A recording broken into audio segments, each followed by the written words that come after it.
네, 잘 쉬었습니까?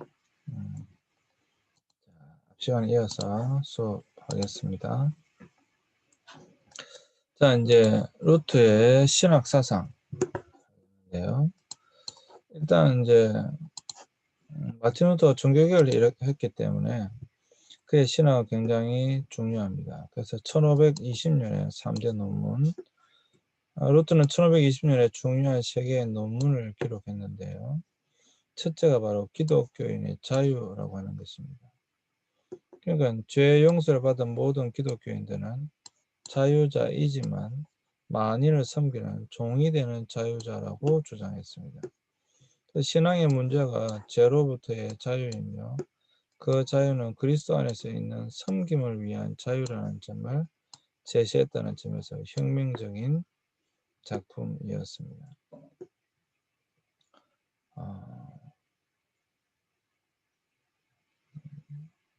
네, 뭐 설명은 안 하겠습니다. 일단 죄의 문제를 깨달았다라고 하는 것이고요. 두 번째는 이제 독일 기독교인 귀족에게 보내는 글에서 그는 이미 만인 제사장을 주장하고 있고요. 세례받은 모든 평신도들은 하나님 앞에서 성직자와 평등하며 하나님의 일을 하는 권한이 있다라고 주장합니다. 이 논문은 종교개혁을 위해 교회개혁을 위해 독일의 민족주의에 호소한 특징이 있는데요. 또한 성직자들의 교권의 억압으로부터 개인의 신앙의 양심과 권리를 옹호하는 평신도 신학을 이미 출발시켰다라고 하는 거죠. 그러니까 이제 가톨릭교와 개신교의 가장 큰 차이가 있다고 한다면 그중 가장 큰 차이 중 하나가 뭐냐면 사실 만인제사장직이죠. 그래서 우리는 뭐 신부에게 고해성사하거나 그런 거 있지 않죠. 곧바로 하나님께 곧바로 예수님께 기도할 수 있는 굉장히 큰 특권을 가지고 있다라고 우리는 보는 것이죠. 그다음에 세 번째가 이제 바벨론 포로에서 루터는 교회의 7 성례를 반대하고 이제 소위 말하는 칠성례를 반대하고 세례와 성만찬, 고해성사, 지금 고해성사가 없어졌습니다. 그래서 이 두 가지 이제 세례와 성만찬만 우리 개신교에 남아 있죠. 또한 성만찬에서의 화채소가 희생제사를 반대했고 성도들에게 잔을 줘야 한다고 주장했습니다. 이건 또 하게 될 테니까 이거는 다음 주에 하게 될 겁니다. 이러한 책들이 있다라고 하는 겁니다. 자, 이제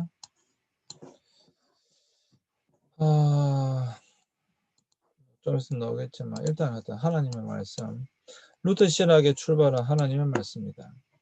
하나님의 말씀은 신구약 성경 안에 있는 예수 그리스도, 즉 복음이었다. 루터는 그리스도 중심적인 성경 해석을 했다. 이게 굉장히 중요합니다. 그리스도 중심적 성경 해석. 그는 복음을 잘 표현하는 성경이 그렇지 못한 성경보다 권위가 높다고 보았고요. 로마서 갈라디아서를 선호했고 야고보서는 지푸라기 같은 성경이라고 했는 이유가 야고보서가 행위를 강조하기 때문에 그렇습니다. 그래서 행위를 강조하는 야고보서를 지푸라기 같은 성경이라고 했고요. 믿음을 강조하는 로마서와 갈라디아서를 굉장히 높은 책으로 마틴 루터는 주장했습니다.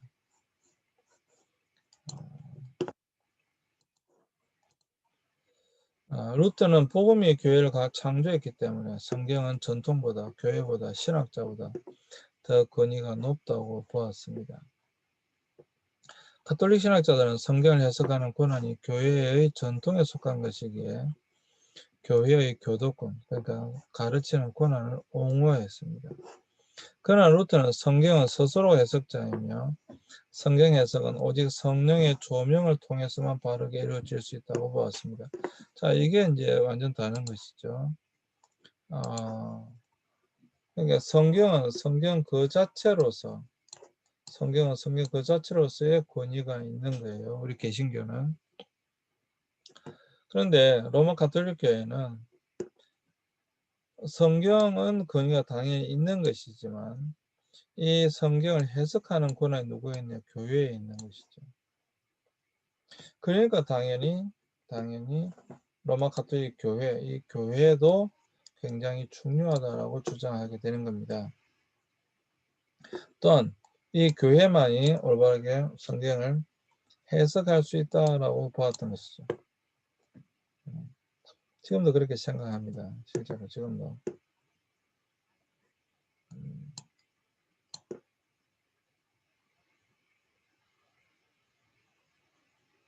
사실 이것으로부터의 계획이죠. 그러니까 성경으로 다시 돌아가는 거죠. 좀 이따 나오니까 그때 더 자세히 하도록 하겠습니다. 그래서 루트에게 하나님 말씀은 율법과 복음이었다.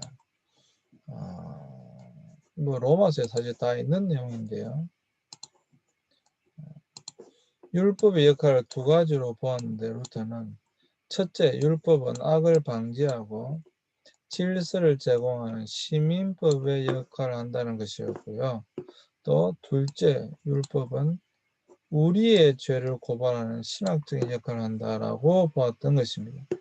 그래서 율법은 본래 선한 것이다. 로마서에 있는 말씀이죠.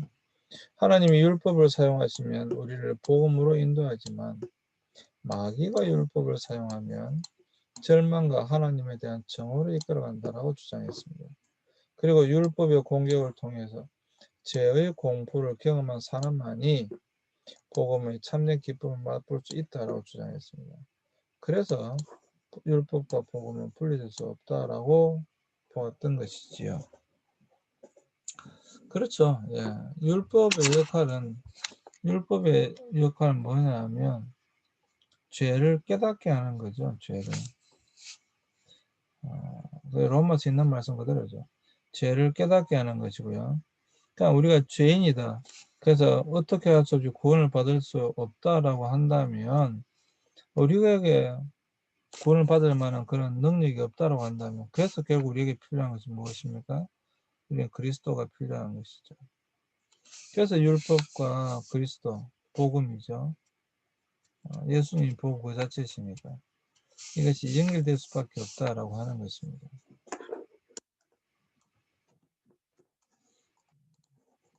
사실 로마서에 다 있는 내용입니다.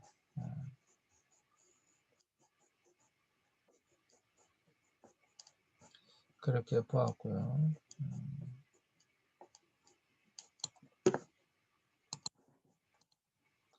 자, 노예의 의지와 이신청이에요. 루터는 인간의 의지는 죄로 구부러져 있어서 악을 선택할 수밖에 없다라고 했습니다. 하나님 앞에서 인간이 어렵게 인정받는 길은 오직 예수 그리스도께서 이루어 놓으신 의가 믿음으로 전가될 때만 가능하다고 보았습니다. 그래서 루터는 하나님 앞에서 인간의 최고의 공로는 믿음이다라고 주장했던 것이죠. 그러나 믿음이 생기는 것도 인간적 노력의 결과가 아니라 성령의 활동인 것을 주장합니다. 그래서 모든 기독교인은 전가된 의를 통해 어렵게 되기 때문에 의인이며 동시에 죄인인 것이죠. 사실 우리는 죄인입니다. 죄인입니다. 그러나 여전히 우리는 죄인이지만 그러나 예수 그리스도의 십자가 사건을 통하여서 하나님께서 의인이라고 그냥 인정을 해 주신 겁니다. 실제로 우리가 의인이라서가 아니라 그냥 예수님의 십자가의 그 보혈로 피로 말미암아 너는 의인이야 라고 이렇게 인정해 주시는 것이죠. 그래서 우리는 의롭다라고 인정을 받았지만 실제는 어떻습니까? 여전히 죄인인 것이죠. 여러분 노예의지라는 말은 누가 썼습니까? 또 성 어거스틴이 썼죠. 수업 시간에 했습니다. 성 어거스틴이 썼습니다.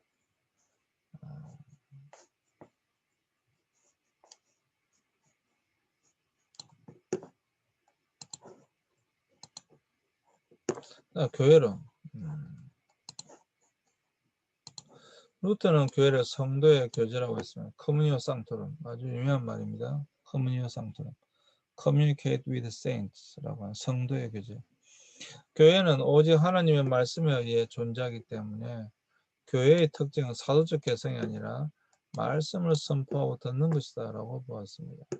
루터는 또 만인 제사장설을 주장했습니다. 모든 기독교인들은 하나님 앞에서 다른 사람을 위해 기도할 수 있다고 가르쳤던 것이죠. 그는 하나님께서 특정한 사람을 불러 목회사역을 맡기시는 것도 또 인정했습니다. 그리고 루터는 가톨릭교회의 칠성례라고 하는 칠성례에서 세례와 성만찬만을 성례로 인정을 합니다. 그리고 그는 성례가 되기 위해서는 하나님의 언약, 말씀, 표지, 사인, 믿음 이 세 가지가 충족되어야 한다고 보았습니다. 그래서 세례와 성만찬은 예수님께서 행하라고 명령하셨고 물과 잔과 떡이라는 표지가 있다라고 보았던 것이죠. 그러나 이러한 성례도 믿음으로 받아들여야만 효력과 의미가 발생한다라고 보았습니다.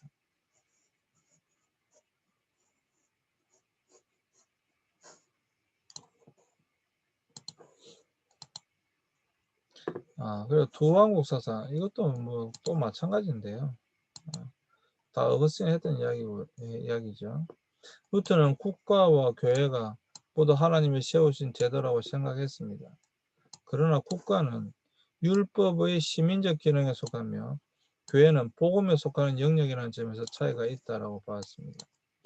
그래서 하나님이 국가를 주신 것은 악을 억제하기 위한 것이고요. 신자들은 여전히 죄악 가운데 살아가기 때문에 시민적 통치를 받아야 된다라고 보았던 것이죠. 그러나 복음의 왕국은 국가의 통치를 받지 않는다라고 했고요. 루터의 두왕국 사상은 오늘날처럼 정교 분리를 주장한 시대에서 형성된 것이 아니기 때문에 많은 취약점을 가지고 있는 것도 사실입니다. 그때 당시에 모든 가톨릭 국가 안에 있을 때 주장했던 것이기 때문에 그렇다라고 하는 것이죠. 토마스 민처와 농민전쟁이 있는데요. 과격파 종교개혁자 토마스 민처는 중세 신비주의를 공부했고 루터의 종교개혁의 자극을 받아 비텐베르크에 왔습니다. 1520년 루터의 추천을 받아 츠비카우에서 목회를 하던 중에 제세례파 영향을 받고 영성주의와 신비주의에 심취하게 됩니다. 1521년 비텐베르크에서 가톨릭 예배에 과격하게 저항한 결과 추방되어 체코로 갔고요. 그곳에서 후스파 과격주의에 접촉하면서 종말이 임박했다는 확신을 갖게 하게 됩니다. 그는 성령을 받기 전에 고난과 신을 겪어야 한다고 생각했고요. 결국엔 이제 이게 하나의 운동이 일어나게 되는데 반란이 일어나게 되죠. 그래서 이제 1523년 알스테드의 목사가 되었고 가톨릭의 박해에 저항하면서 하나님 언약에 기초한 1500입니다.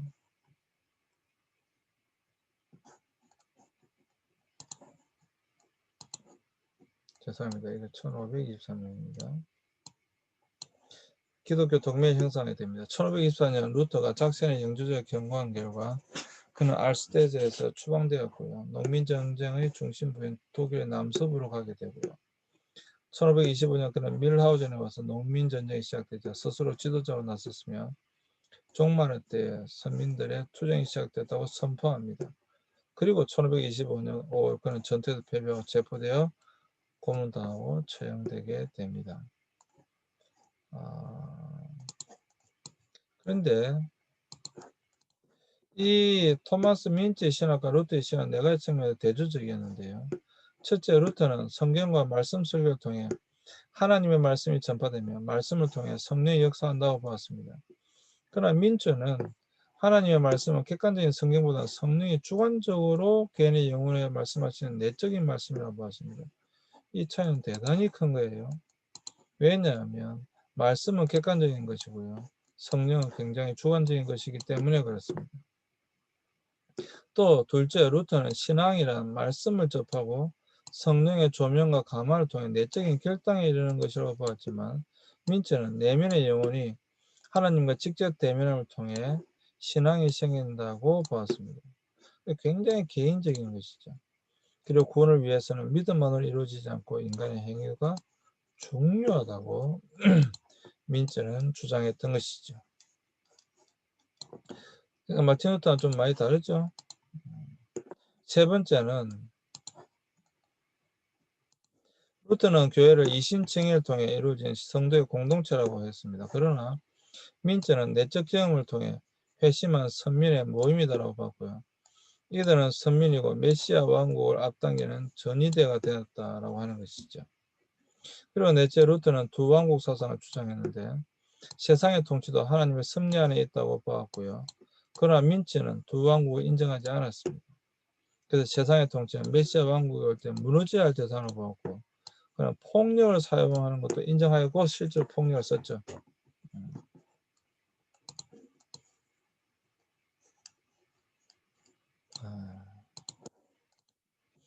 자, 이제 이게 이제 네, 그 시간이 하다 보니까 얼마 안 남았네요. 종교개혁의 5대 원리인데 종교개혁의 5대 원리 하지 마시고 종교개혁의 3가지만 하겠습니다. 이건 중요하기 때문에 따로 보도록 하겠습니다. 따로 보겠습니다. 자, 남은 시간은 종교개혁의 3대 표지.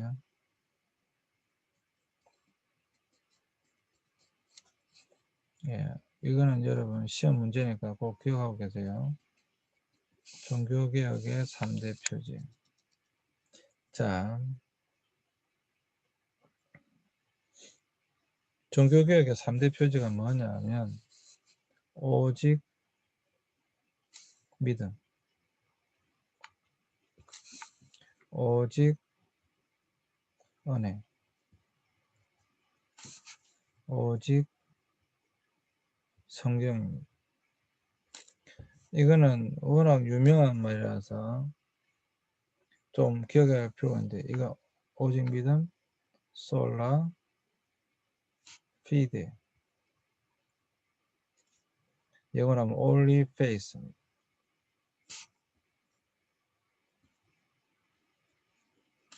오직 은혜, 솔라 그라치아라고 합니다.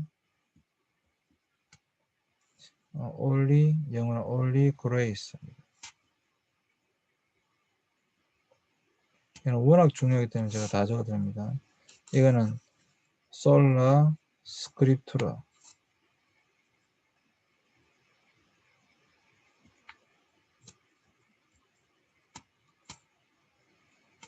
영어로 하면 only scripture.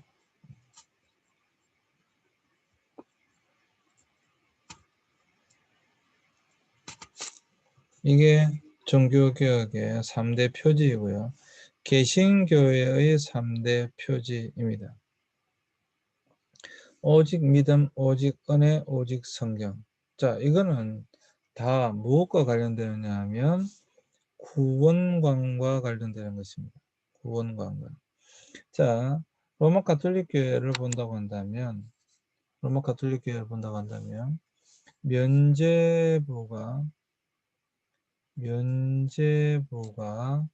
구원을 준다라고 하는 거였죠.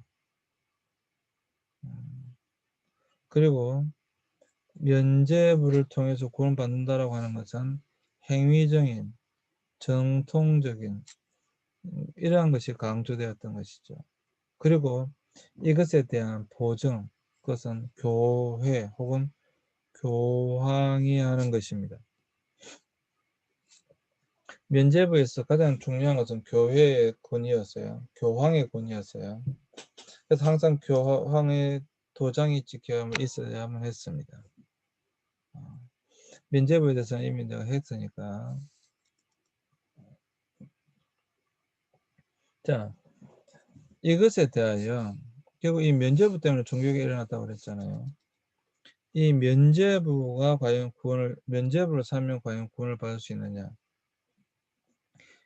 대하여 마틴 루터는 뭐라고 주장하냐면 면죄부를 산다고 해서 구원받는 것이 아니라 구원은 오직 믿음으로 받는 것이다. 오직 믿음으로 받는 것이다. 면죄부를 산다고 해서 구원을 받을 수 있는 것이 아니다. 이렇게 주장합니다. 굉장히 중요한 겁니다. 오직 믿음으로 구원을 받는 것이다. 그리고 이 면죄부를 산다라고 하는 건 행위, 율법의 행위, 우리가 지켜야 할 행위, 어떤 공덕을 쌓는 공로, 공덕 이런 거잖아요. 공로, 공덕, 그죠? 이러한 것에 대하여 그리고 어떤 공로가 있어야지만, 어떤 행위가 있어야지만 구원을 받는다 해서 마틴 루터는 그렇지 않다. 그것은 전적인 하나님의 은혜다라고 바뀌게 되는 거예요. 우리가 구원을 받는 것은 전적인 하나님의 은혜로 받는 것이지 다른 것이 아니다. 이렇게 되는 겁니다. 우리가 구원을 받는 것은 전적인 하나님의 은혜다. 우리의 공로로, 우리의 어떤 행위로 구원을 받을 수 있지 못하다. 받을 수가 없다. 이렇게 주장하게 되는 것입니다. 이게 굉장히 중요한 것입니다.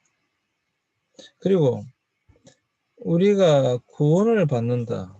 또는 교회에서 최고의 권위는 무엇인가? 교회의 최고의 권위는 무엇인가? 교황인가?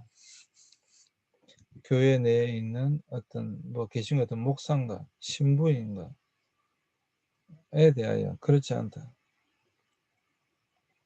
우리의 신앙의 최고의 권위는 성경이다. 오직 성경이다. 성경만이 최고의 권위를 가지고 있고 성경만이 우리에게 구원이라고 하는 것을 보증할 수 있다. 성경이 최고의 권위를 가지고 있다. 사실 여러분, 이제 다음 시간에 마지막 주에 이제 우리가 성례전에 대해서 성찬식에 대해서 할 건데 실제로 지금도 로마 가톨릭 교회에서는 물론 면죄부 판매하지 않습니다. 물론 면죄부 판매 이제 역종교 개혁이 일어나서 면죄부 판매를 금지시키고 이렇게 했어요. 근데 여전히 지금도 가톨릭교에서 가장 중요한 것은 미사에서 그 떡을 먹는 것입니다. 그게 사실 가장 중요한 거예요. 근데 우리 개신교에서 가장 중요한 건 뭡니까? 교회 다니시는 분들 예배에서의 설교죠. 그렇게 바뀌는 거예요. 내가 떡을 먹는다, 미사에 참여해서 성찬에 참여한다, 그 떡을 먹는다. 그것도 일종의 행위잖아요. 그 일종의 행위고 공로거든요. 근데 그것이 아니라 오직 말씀이니까 이 말씀을 잘 듣고 우리의 생활 가운데 실천하는 것이 훨씬 더 중요하다. 이렇게 바뀌게 되는 겁니다. 이것은 지금도 여전히 유효한 우리 개신교의 3대 표지입니다. 오직 믿음, 오직 은혜, 오직 성경. 그래서 개신교회가 설교가 중요하게 되는 것이고요. 교육이 중요하게 되는 것입니다. 이게 우리 개신교입니다. 이게 우리 개신교예요.